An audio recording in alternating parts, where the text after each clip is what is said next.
যে ব্যক্তি আল্লাহর ভয়ে চক্ষু হেফাজত করবে ওই ব্যক্তিকে আল্লাহ তাআলা ঈমানের স্বাদ আস্বাদন করার অনুভূতি দান করবেন। আমরা অনেকে ঈমান আনার পরেও ঈমানের স্বাদ পাই না। বলবেন হুজুর একটু উদাহরণ দেন।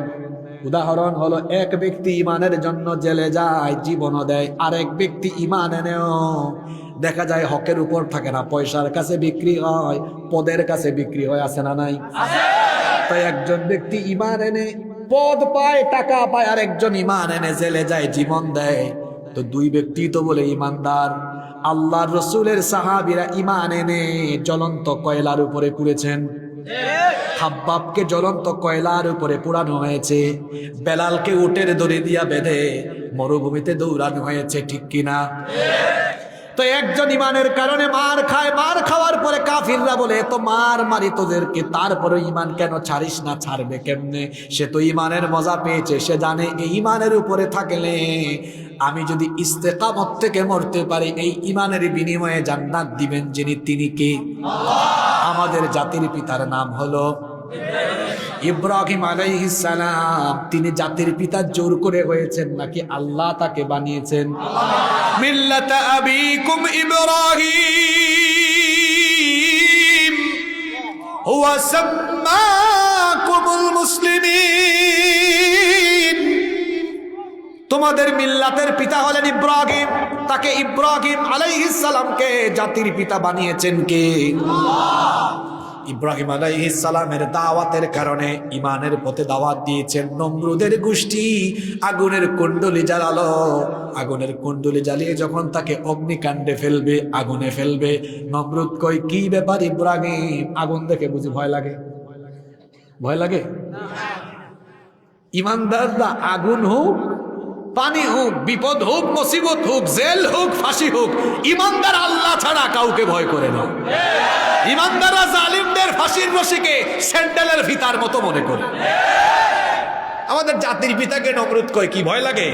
কয় নমরুদ তুই কারে ভয় দেখাস? আমি আল্লাহর ঈমানের দাওয়াত দেই, তুই আমারে আগুন জ্বালায়া কস আমি ভয় পাই কিনা? শোন নমরুদ, আমার আল্লাহ যদি তার দাওয়াত প্রচার প্রতিষ্ঠার দাওয়াত দেওয়ার কারণে এই আগুনে তুই আমারে ফেলাই দিচ্ছিস, এখানে যদি আল্লাহ খুশি হন তো একবার কেন 1000 বার ফেল। আমার আল্লাহকে খুশি করার জন্য আমি বারবার ঝাঁপ দিব, কোনো ভয় নাই। ইব্রাহিমের সন্তানদেরকে এরকম তিন পাগল হওয়া লাগবে দিনের প্রচার প্রতিষ্ঠার জন্য। জেল, জুলুম, ফাঁসির কাষ্ঠ, নির্যাতন, নিপীড়ন যাই আসুক না কেন, ইব্রাহিমের সন্তানরা ইব্রাহিমের মতোই জালিমের সামনে মাথা উঁচু করে দাঁড়িয়ে থাকবে। ঈমান বিক্রি করে জালিমের সামনে মাথা নত করবে না।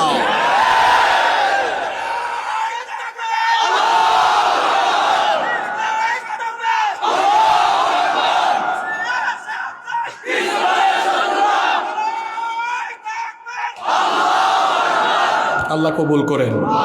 8 নম্বর কি জানি বলছিলাম? ঈমানের স্বাদ বুঝবে। যে ব্যক্তি ঈমান আনার পরে সুদ খায়, ঘুষ খায়, ওই ঈমানের স্বাদ বুঝে না এখন। যে ব্যক্তি ঈমান আনার পরে গুনাহ করে, ওই ঈমানের স্বাদ পায় না। চক্ষু হেফাজত করলে 8 নম্বর না, 8 নম্বর উপকার হলো ঈমানের স্বাদ ভিতর থেকে ফিল করবেন। এটা দিয়ে দিবেন কে? আল্লাহ। আসেন দলিল কোথায় দেখে নেন। মুস্তাদরাকে হাকিমের ভেতরে হাদিস বর্ণিত হয়েছে, আল্লাহর হাবিব বলেছেন ইন্নান নাযরাতা সাহমুম মিন সিহামি ইবলিস মাসমুম।